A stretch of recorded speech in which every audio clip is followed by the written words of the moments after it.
Peter Sloterdijk's Thinker on Stage, Nietzsche's Materialism. Foreword by Jochen Schukte-Sasse, Nietzsche's Theoretical Resistance.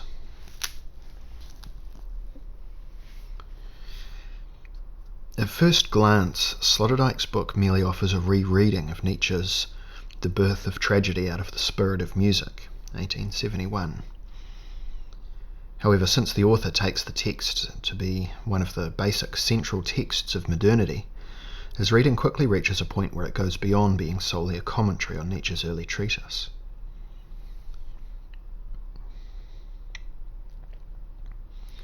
It offers a rereading and a rethinking of some basic features of modernity as reflected and thought through in Nietzsche's text. In particular, Nietzsche's all too often misunderstood terminological opposition, Dionysian versus Apollonian art, which turns out not to be an opposition, proves to be an important facet in Sloterdijk's rethinking of modernity. Not very far into his essay, Sloterdijk feels compelled to reiterate a question usually associated with Max Weber, and more recently with Jürgen Habermas.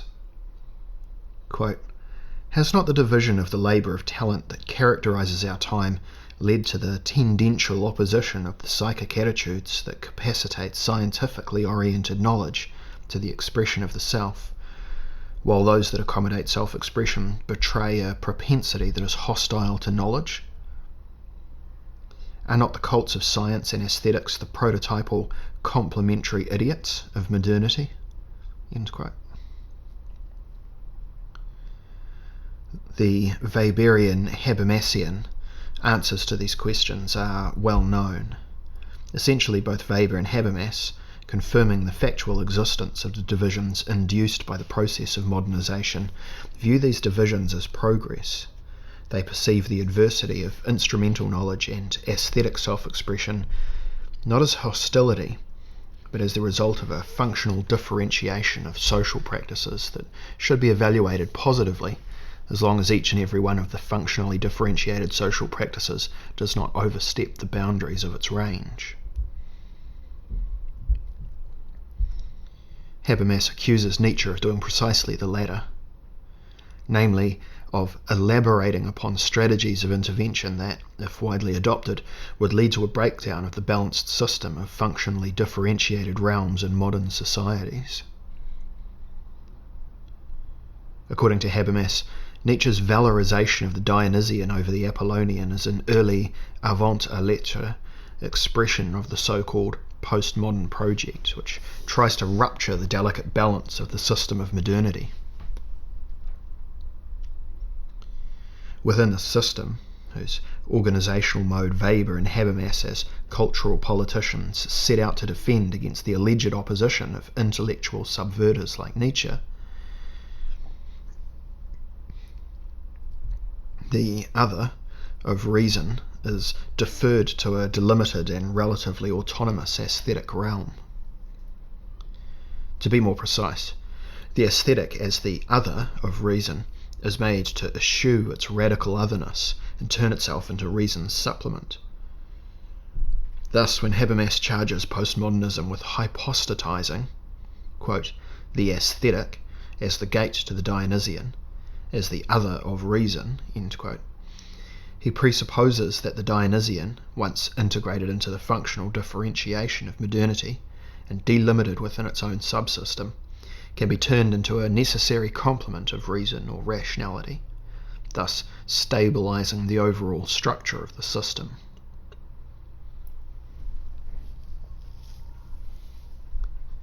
According to Habermas's affirmative perception of modernity, Nietzsche, as critic of modernity, amplifies the romantic contamination of the theoretical and moral with the aesthetic. How is such a contamination conceivable? And what are the premises of such a critique? From the viewpoint of modernity and its accompanying conception of individuality, subjectivity has to be constituted as a contained, agonistic entity. Nietzsche's valorization of the Dionysian, however, is alleged to express and stress the opposite principle, that is, the dissolution of ego boundaries. At first glance, such a statement seems to be more than accurate. For instance, Nietzsche holds that as, quote, Dionysian emotions grow in intensity, everything subjective vanishes into a complete self-forgetfulness, end quote.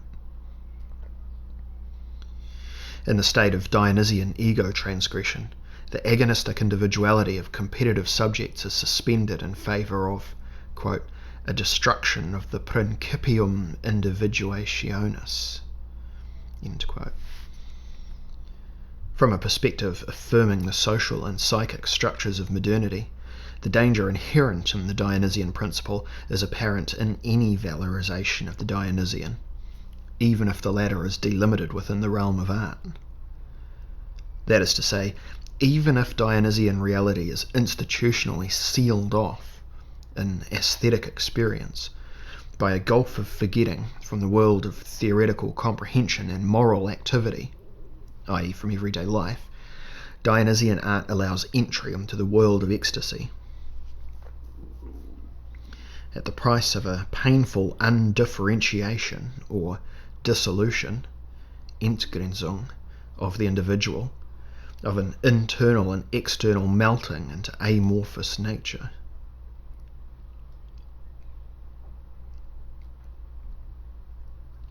By giving up its complementary functional role as a pendant to reason, Gegeninstanz, the Dionysian mode of aesthetic experience, according to Habermas, assists in the practical and effective, quote, self-unveiling of a decentered form of subjectivity, freed from all the limits of cognition and purpose, from all the imperatives of usefulness and morality.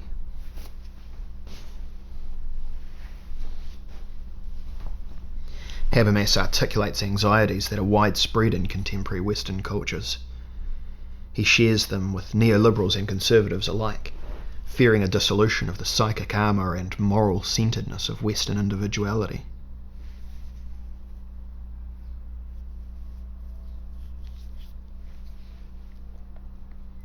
Contrary to popular belief, however, a simple valorization of the Dionysian over the Apollonian takes place nowhere in Nietzsche.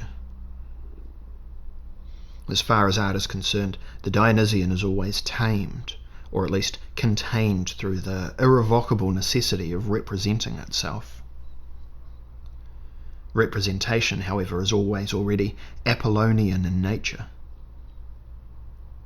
As Sloterdijk explains, quote, the orgiastic musical element is never in danger of breaking through the Apollonian barriers, for the stage itself, the tragic space, as Nietzsche constructed it, is, in keeping with his overall plan, nothing other than a sort of Apollonian catch mechanism that ensures that no orgy will result from the orgiastic song of the chorus.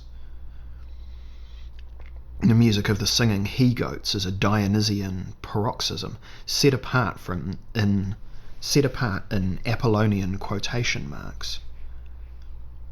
In truth, the polarity between Apollo and Dionysus is not a turbulent opposition that vacillates freely between the two extremes. The Apollonian unified subject makes certain, through the mechanism of the silently established axiom of balance, that the Dionysian other never comes into play as itself, but only as a dialectical or symmetrical other to the unified subject. An Apollonian principle governs the antagonism between the Apollonian and the Dionysian. End quote.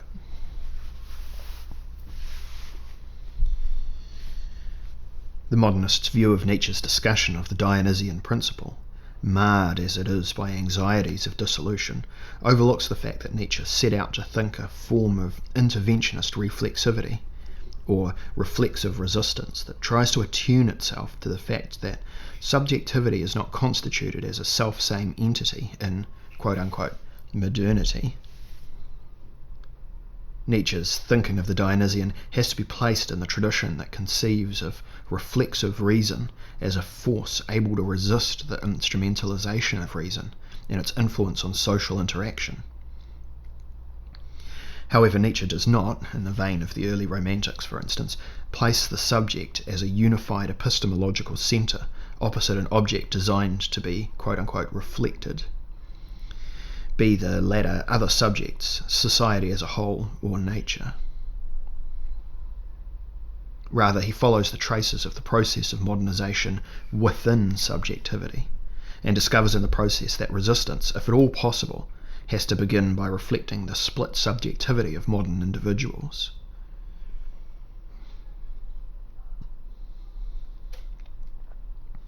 The most essential aspect of his argument is his insistence on the dialectical relationship between what he calls the Apollonian and the Dionysian, the structurally generated, contradictory desire of individuals to both transgress and fortify their ego boundaries.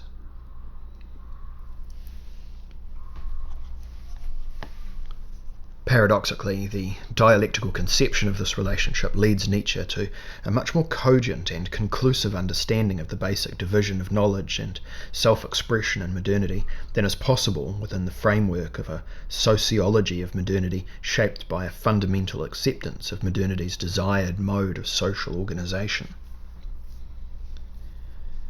The affirmative reading of that organisation has never been able to grasp the constant deferment that occurs when modern individuals strive for a unified subjectivity. A deferment that generates a desire that can never be satisfied, and that, in the form of permanent projections of fulfilled presence, ruptures the very structure posited as homogeneous and prevalent philosophies of modernity. Nietzsche, on the other hand, tries to foreground and reflect precisely this very conflict inscribed in modern subjectivity. He does so by hiding behind a reading of antiquity and by narrating a myth. That is, by turning the conflict into one, quote, between two deities who interact with each other, like impulse and constraint, passion and control, release and moderation, movement and contemplation, compulsion and vision, music and image, will and representation. End quote.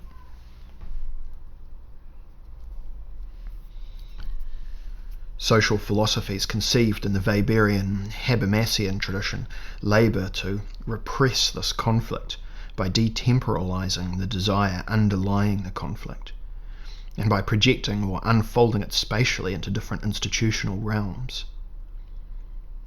The repressed, however, returns in the form of psychic structures whose split constitution is barely and compulsively covered up by gestures of exclusion and identification. Furthermore, any affirmation of the project of modernity that is at the centre of these philosophies must lead, if politically successful, to cognitive ossifications, or into quote-unquote metaphysical comfort, as Nietzsche circumscribed the modern tendency to arrest desire and sentimental projections of unity. For him, every affirmative perception of modernity's desired mode of organisation must end in a consoling romanticism. Romantics, according to Nietzsche, tend to end comforted, as it is written, in spite of all self-education for seriousness and terror, comforted metaphysically, in sum, as Christians.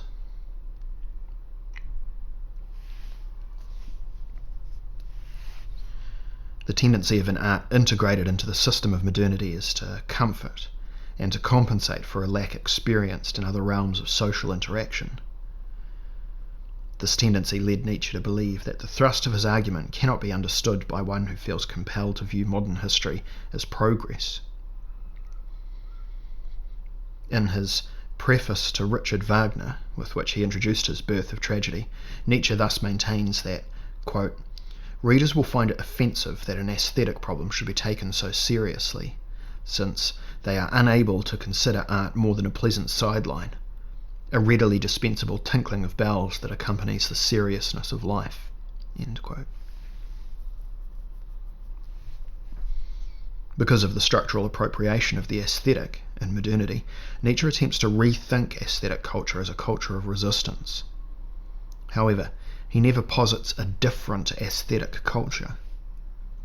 Rather, he simply connects features of modernity's aesthetic culture with the split constitution of subjectivity he observed in a different reading of that culture. In his view, the aesthetic, as the traditional medium in which subjectivity expresses itself, may serve, if conceived differently, as a medium in which subjects reflect their own structural makeup. He attempts to short-circuit aesthetic culture with theory.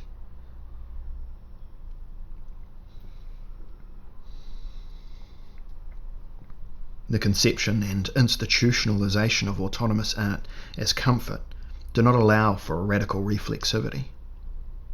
The conception of such a radical reflexivity, which, as I will argue in detail here, is at the centre of Nietzsche's Birth of Tragedy, had to position Nietzsche in the eyes of social modernists in the camp of modernity's enemies.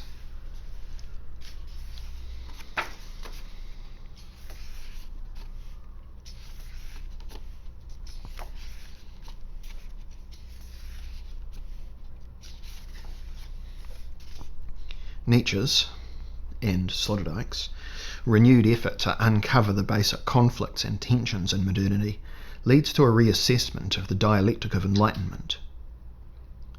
Habermas has also recently dealt with this issue by staging a rereading of Horkheimer and Adorno's Dialectic of Enlightenment. Here he denies that the basic dialectical tension of rationality and myth characteristic of modernity is insurmountable. His reinterpretation of the Dialectic of Enlightenment essentially contends that the functional differentiation of modernity diffuses and deactivates such tensions to the benefit of society, thus changing their dialectical nature.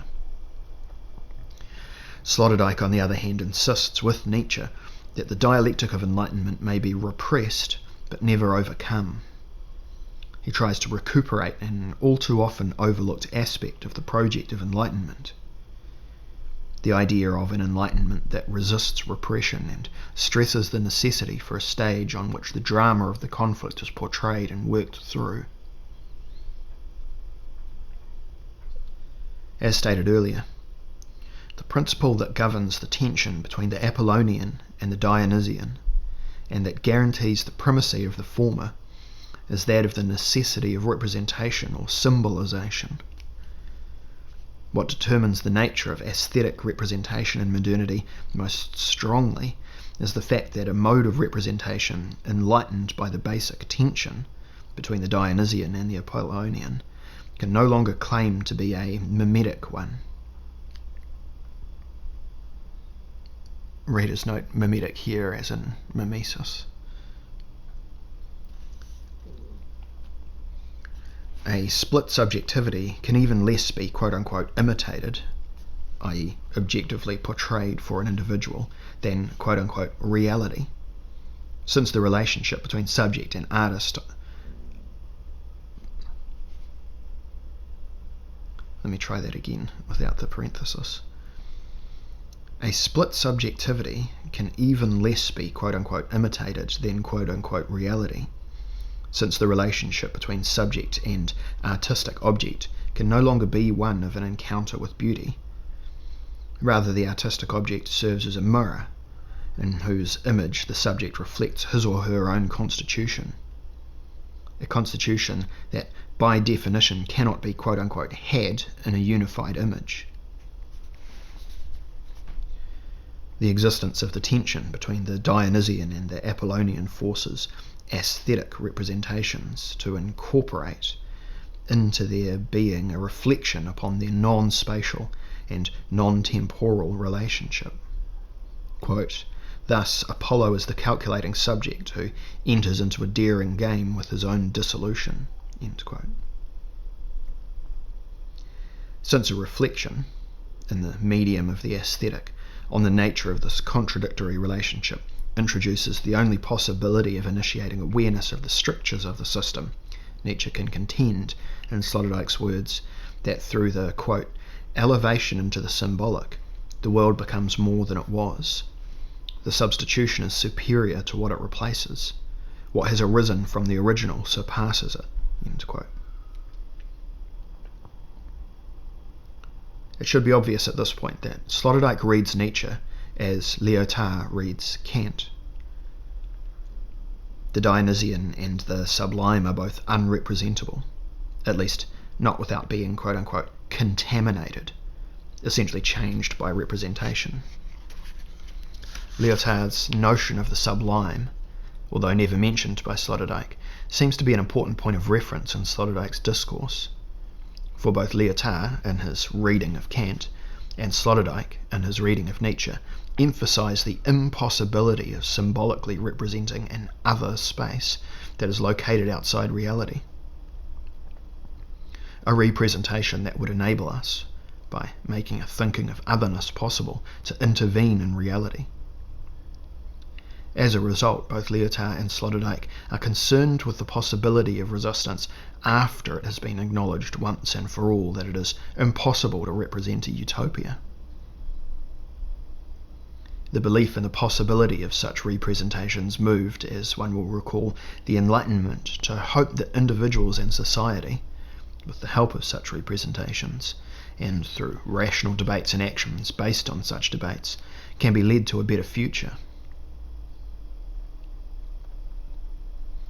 In this sense, Enlightenment and its philosophies of history have become impossible for both authors. However, Nietzsche, as Sloterdijk reads him, insists that this is an impoverished notion of enlightenment that tends to deflate the concept of critique as well as that of reflection. Sloterdijk's reading of Nietzsche is an uncustomary one. In order to assess the validity of this reading and to grasp the nature and importance of the aesthetic state of radical reflexivity that Sloterdijk sees expressed in Nietzsche's book, I will turn to Nietzsche's text for a while and add my own reading of Nietzsche as a critic of modernity. As I will try to show, Nietzsche is a surprisingly structuralist reader of modernity, an aspect somewhat neglected in Sloterdijk's restating of Nietzsche's project.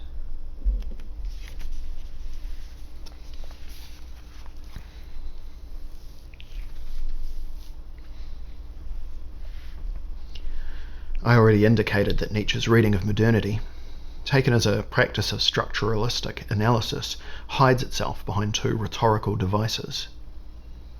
First, behind the figures of Dionysus, Apollo, and Socrates, thus disguising its analytic force as a mythical narrative, and second, behind a pseudo-scholarly reading of antiquity.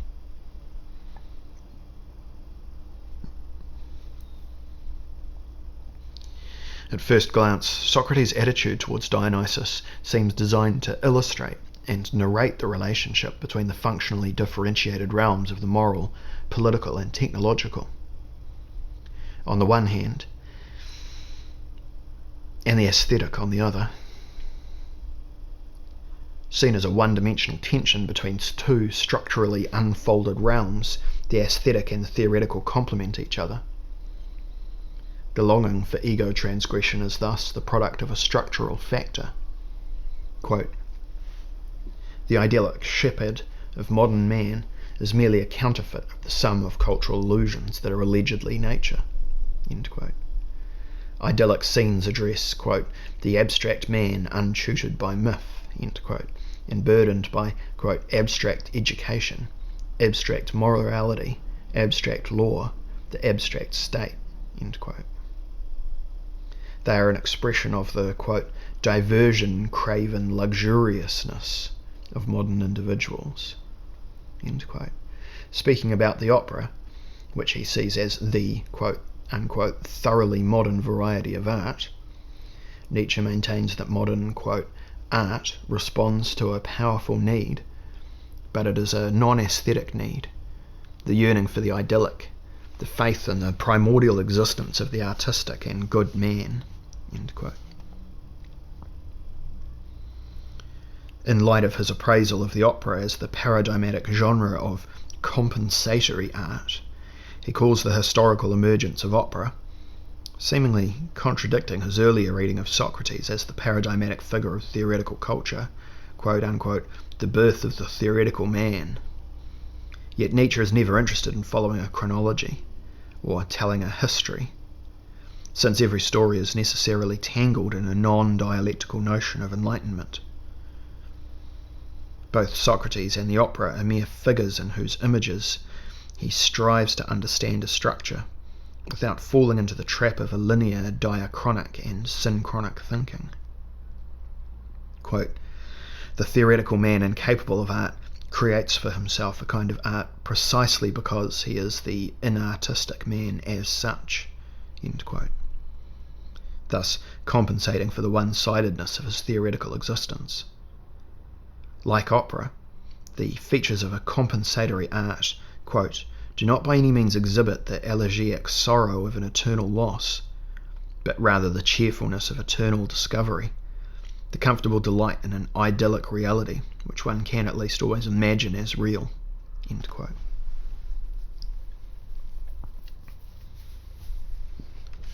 Nietzsche's attack on such art could be, and has been understood as an attack on the sentimentality of kitsch, as opposed to genuine art.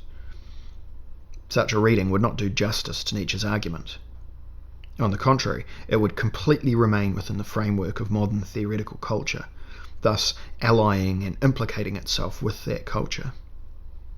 In such a culture, a fully domesticated and structurally integrated art, quote, "rises like a sweetishly seductive column of vapour from the depth of the Socratic worldview," end quote.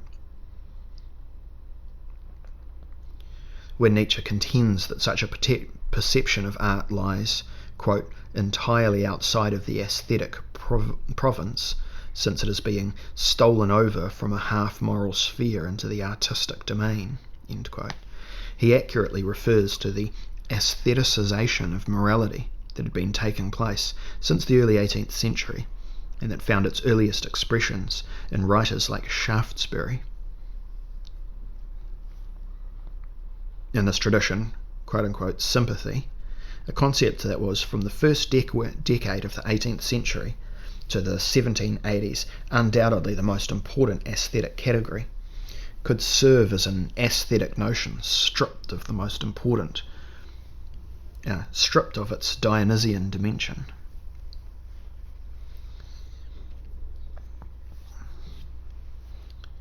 It could represent an aesthetic experience that, as sentimentalized and thus domesticated desire, does not disrupt the system of modernity. Moreover, it could link the aesthetic with a philosophy of history in which modernity dreamed its own sublation in a future state of primordial unity. Surprisingly enough, Nietzsche introduces the Dionysian principle in a terminology, and from a viewpoint that is not only compatible with the Enlightenment notion of pleasurable experience of community, it seems at times even identical to it. Quote, "Under the charm of the Dionysian, not only is the union between man and man reaffirmed, but nature, which has become alienated, hostile or subjugated, celebrates once more her reconciliation with her lost son, man. Now the slave is a free man. Now all the rigid, hostile barriers that necessity, caprice, or impudent convention have fixed between man and man are broken. Now, with the gospel of universal harmony, each one feels himself not only united, reconciled, and fused with his neighbour, but as one of them." End quote. Nietzsche, the most outspoken polemicist imaginable when it comes to the Enlightenment notion of morality, introduces the Dionysian here with a language reminiscent of the hymnic celebration of community with which Schiller ends his essay, "The Theatre as a Moral Institution."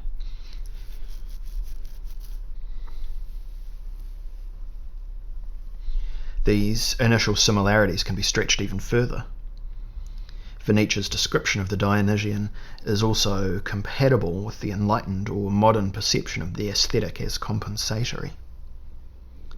Nietzsche starts from the same observations as Addison, Rousseau, Lord Kames, Henry Home, and Schiller, among others. Yet Enlightenment philosophers tend to view the relationship between the Dionysian and the Apollonian as a linear relationship between intoxication and constraint, transgression and delimitation. Even then, when historicizing it, They turn it into a pseudo-dialectical relationship between present and future. They not only tend to identify the Dionysian with the moral and political sympathy, but also with the natural sign, thus erasing a problematic, most essential for Nietzsche, the necessary and insurmountable delimitation and splitting of the Dionysian in and through representation. However, the similarities do not and could not last long. For Nietzsche, the indispensable polarity of the Dionysian and the Apollonian began to swing out of balance in modernity. The occasion that induced this development was the gradual, unconditional dominance of the Apollonian, restricted to the realm of autonomous art, thus stifling a mode of reflection that was geared towards human culture as a whole.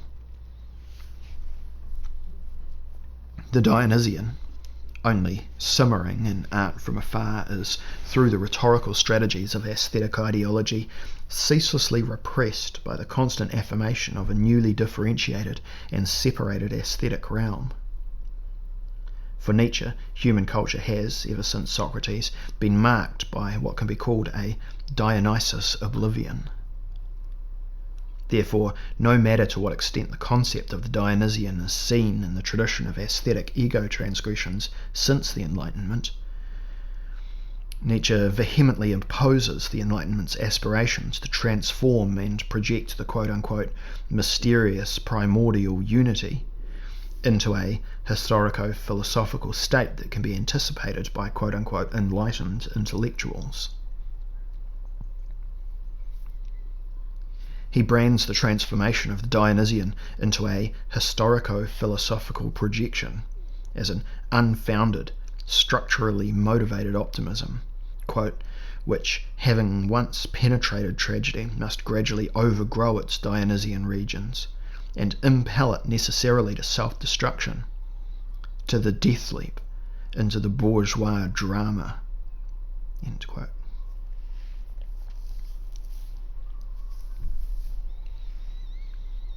Wherever Nietzsche polemicizes against the Enlightenment and its global moralism, he does so because it deflates the dialectical nature of the tension between the Dionysian and Apollonian as the two basic principles of life, thus striving to neutralize the only space from which resistance might emerge. Quote, for, with respect to art, Socrates, that despotic logician and incarnation of the theoretical man, bracket, i.e. of the modern alienated individual Schiller describes in his Letters on the Aesthetic Education of Humankind, close bracket, feels a gap, a void, half a reproach, a possibly neglected duty, end quote. This very Socrates is therefore forced at the end of his life to address a question that he had constantly repressed and to ask himself, quote, perhaps there is a realm of wisdom from which the logician is exiled. Perhaps art is even a necessary correlative of and supplement for science. End quote. In short, Nietzsche saw the structural integration of the aesthetic into the system of modernity as a compensatory realm surprisingly clearly, insofar as he attempts to rescue the aesthetic form from such an integration. Nietzsche's project coincides with the project of the historical avant-garde. Nietzsche blocks a quote-unquote enlightened reading of the Dionysian by radicalizing the opposition between aesthetic and daily experiences. Quote, for the rapture of the Dionysian state with its annihilation of the ordinary bounds and limits of existence contains, while it lasts, a lethargic element in which all personal experiences of the past become immersed. This chasm of oblivion separates the worlds of everyday reality and of Dionysian reality. But as soon as this everyday reality re-enters consciousness, it is experienced as such, with nausea. An ascetic, will-negating mood is the fruit of these states. End quote. The aesthetic introduces the possibility of transcending agonistic individualism. As such, it is a precondition for the acceptance of otherness.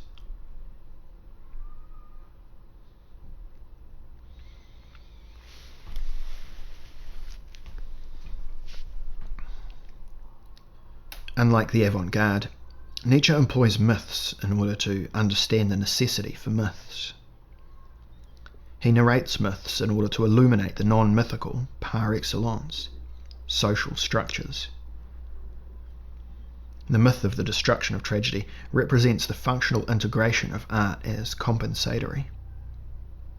Nietzsche, of course, could never agree with such a reading of his analytic method, since it necessarily turns the mythical into an analogical construct that, quote-unquote, imitates a structural, quote-unquote, reality outside itself, thus diffusing the disruptive power of the mythical.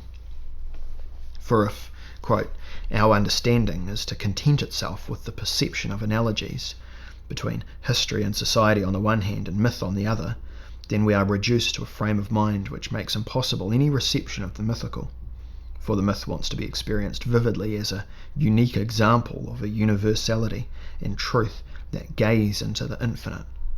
End quote. Reading myth, as I have done, as a means of explaining the structure of modernity ends, in Nietzsche's view, in being caught in the premises of a non-dialectical enlightenment. A structuralistic description of modernity that claims to explain the structure as a whole is an impossibility for him.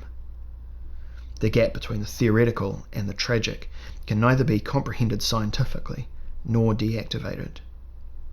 Only if we do not attempt to explain this gap away can society, quote, leavened to the very lowest strata by this kind of culture, gradually begin to tremble with wanton agitations and desires. End quote.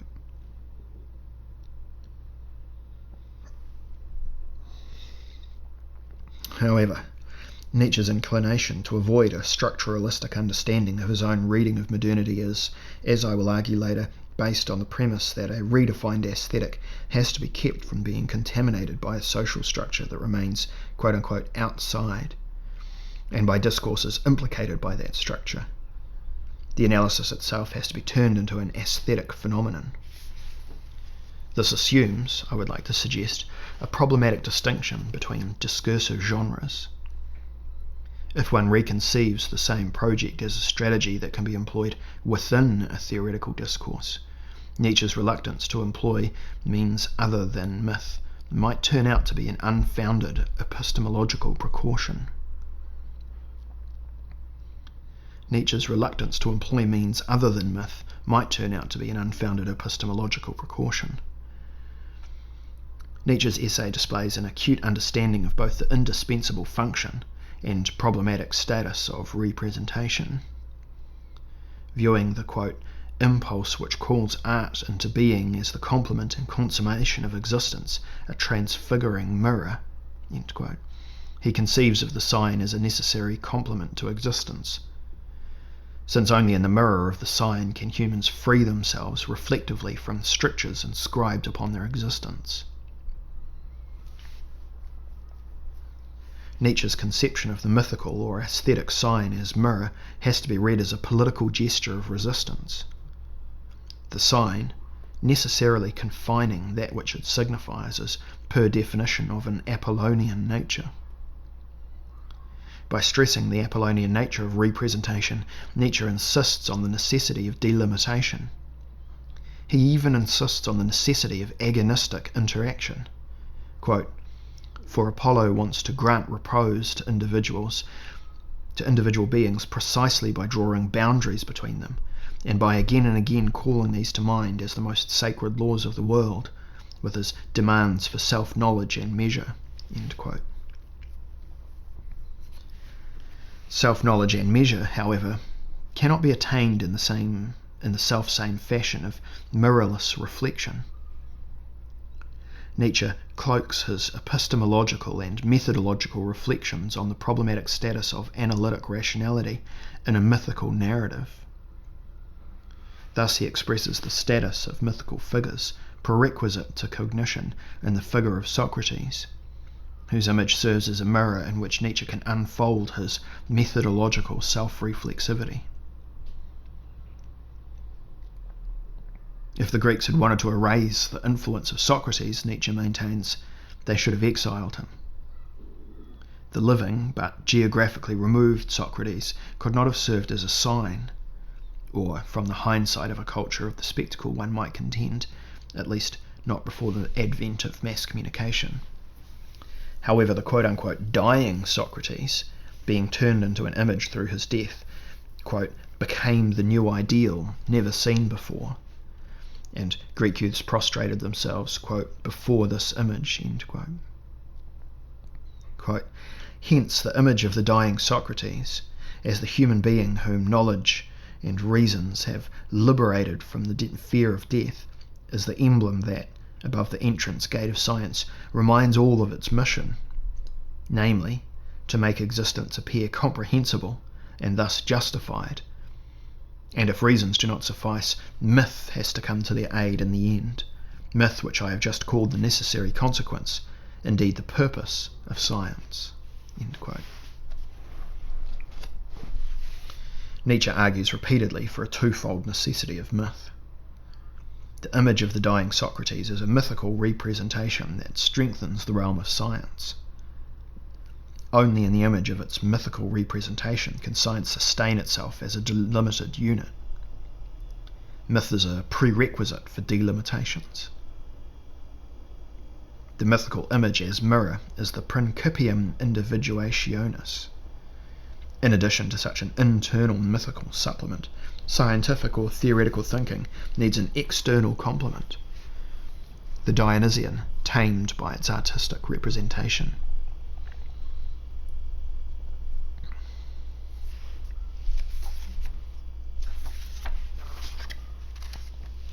Representation, and the Apollonian as a philosophical reflection in the guise of myth, is simply a mythical circumscription of the unavoidability of representation. Quote, tears us out of the Dionysian universality and lets us find delight in individuals. It presents images of life to us and incites to us. Let me try that again. Tears us out of the Dionysian universality and lets us find delight in individuals. It presents images of life to us and incites us to comprehend in thought the core of life they contain. With the immense impact of the image, the concept, the ethical teaching, and the sympathetic emotion, the Apollonian tears man from his orgiastic self-annihilation and blinds him to the universality of the Dionysian process, deluding him into the image that he is seeing, a single image of the world. End quote. Representation detains and obstructs that which it aims to express. Art as representation is, quote, the mirror image in which the Dionysian man contemplates himself. End quote. Like the chorus in the Greek tragedy, the Dionysian longing of modern beings, quote, ever anew discharges itself in an Apollonian world of images, end quote. Aesthetic representation is, quote-unquote, ethical, and as such it, quote-unquote, exacts measure, and, quote-unquote, to be able to maintain measure, quote-unquote, self-knowledge is required. That is, self-knowledge can be obtained only through the critical reflection of one's own split constitution in the medium of the aesthetic. Remaining self-reflectively aware that a poem is merely a representation, a quote-unquote mirror of semblance, only protects against dissolution and complete, quote, destruction of the principium individuationis, end quote, when one, quote-unquote, conceives of all nature, oneself included, quote, as willing, as desiring, as eternal longing by means of images. One rests in the calm sea of Apollonian contemplation, end quote. In opposition to Kant's notion of an aesthetic idea, and to the classical related notion of the aesthetic contemplation of internally always complex artistic structures, Nietzsche insists that aesthetic experience should be one in which we, quote, see at the same time that we also long to transcend all seeing, end quote. What he expects of the tragic artist is a feature of all non-domesticated art. Quote, with the Apollonian art sphere, he, the tragic artist, shares the complete pleasure in mere appearance and in seeing, yet at the same time he negates this pleasure and finds a still higher satisfaction in the destruction of the visible world of mere appearance. End quote. In regard to the necessity of representation, Apollo is indeed, quote, the ruler in the antithetical relationship with his other, end quote. However, Nietzsche aims at establishing an aesthetic culture that allows Apollonian control to be momentarily, yet elusively suspended. Such moments are supposedly able to transform the dispersion of the modern psyche into the productive gesture of reflexivity. In this sense, Sloterdijk's remark that, quote, Nietzsche's dramatic thought is in the process of discovering that it is absolutely impossible for self-reflection and identity, in the sense of an experience of unity that could lead to contentment, to occur simultaneously, end quote, is even more pertinent. When aesthetic experience is turned into a reflection of the structural interdependence of subject and society/history, it generates a capacity to resist. Radical reflexivity leads to a split aesthetic state. Nietzsche's own project wants to adhere to the possibility that, quote, at the most essential point this Apollonian illusion can be broken and annihilated, end quote. By reflecting upon the double necessity of delimitation and transgression in the medium of tragedy, quote, the Apollonian delusion reveals itself as what it really is. The veiling during the performance of the tragedy of the real Dionysian effect, end quote.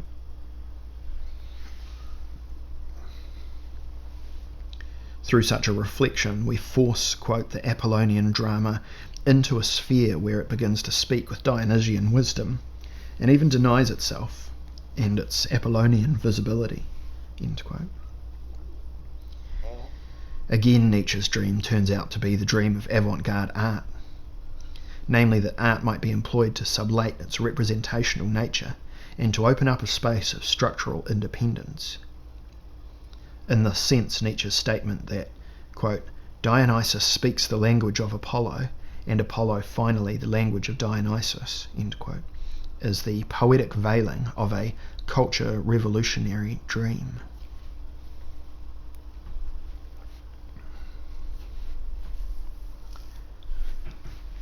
Nietzsche's thinking starts from the tension between a phallic armouring of subjectivity and a boundary-dissolving ego transgression. Again, this distinction can be located in the tradition of the Enlightenment, particularly in the tradition of the distinction between the sublime and the beautiful. In Burke's essay, A Philosophical Inquiry into the Origin of Our Ideas of the Sublime and Beautiful, from 1757, for instance, which presents the first major and most influential theory of the sublime in the 18th century, the quote-unquote sublime refers to an aesthetic experience based on an armoured subjectivity. The quote-unquote beautiful to one implying ego transgression. Burke bases his distinction between the sublime and the beautiful on that between, quote, self-preservation and society, end quote, in which quote-unquote society means community. Whereas the beautiful implies a pleasurable relaxation of boundaries, the sublime connotes a painful drawing of boundaries. Quote, the passions which belong to self-preservation turn on pain and danger. They are simply painful when their causes immediately affect us. They are delightful when we have an idea of pain and danger without actually being in such circumstances, end quote. He sees the source of this painful delight in the, quote, absolute and entire solitude, that is, the total and perceptual exclusion from all society, concluding that whatever excites this delight is called sublime. The passions belong to self-preservation, are the strongest of all the passions." End quote. It is not by chance that Burke closely relates the human drive for self-preservation to the antisocial or agonistic behaviour of male individuals. That is, he sees agonistic behaviour as a necessary attribute of the competitive and isolated existence of males. The sublime is the mode of experience in which males can enjoy aesthetically the peculiarities of their existence. Quote, "Whatever is fitted in any sort to excite the ideas of pain and danger," that is to say, whatever is in any sort terrible, or is conversant about terrible objects, or operates in a manner analogous to terror, is a source of the sublime. That is, it is productive of the strongest emotion which the mind is capable of feeling." End quote. Interestingly enough, Burke values the sublime more than the beautiful. To him, the aesthetic reconciliation of the male principle of competitiveness with community seems to be more important than any reconciliation concerning woman. On the background of such valuations, it follows almost logically that Burke at one point defines the sublime as a phallic representation of a fortified, agonistic male consciousness. Quote, "Now whatever, either on good or upon bad grounds, tends to raise a man in his own opinion, produces a sort of swelling and triumph that is extremely grateful to the human mind, and the swelling is never more perceived, nor operates with more force than when, without danger, we are conversant with terrible objects, the mind always claiming to itself some part of the dignity and importance of the things which it contemplates." End quote. I mention Burke's notion of the sublime here because it can serve as an excellent background for Nietzsche's recanting of this tradition. Nietzsche set out to dislodge an aesthetic culture that is centred on male fortifications, even where it institutionalises momentary forms of ego transgression. He tries to establish an aesthetic culture that undermines the fortification of subjectivity. In this sense, he conceives of the, quote, "rebirth of Dionysus as the end of individuation." End quote. Quoting Schopenhauer, he revalues, quote, "the tremendous terror which seizes man when he is suddenly dumbfounded by the cognitive form of phenomena, because the principle of sufficient reason, in some one of its manifestations, seems to suffer an exception. The terror of psychic fortifications should be corrected by the blissful ecstasy that wells from the innermost depths of man, indeed of nature, at the collapse of the principium individuationis." End quote. However, the Dionysian does not realise itself as forgetful ecstasy, but does so in decentering reflections. That is to say, in reflecting upon its split subjectivity, we release energies that dislodge an identity-bound perception of ourselves. It is this aspect of Nietzsche's thinking that understandably interests Sloterdijk most. If a, quote, decentering of the subject, which bids a respectful adieu to the fiction of autonomy, is the sole means to a legitimate constitution of subjectivity beyond ego and will, then the enlightened subject can no longer constitute itself as it had wanted to in accordance with the rules of Apollonian illusionism, as an autonomous source of meaning, ethos, logic and truth, but instead as something medial, cybernetic, eccentric and Dionysian, as a site of sensibility within the ruling cycles of forces, as a point of alertness for the modulation of impersonal antagonisms, as a process of self-healing for primordial pain, and an instance of the self-composition of primordial pleasure. End quote.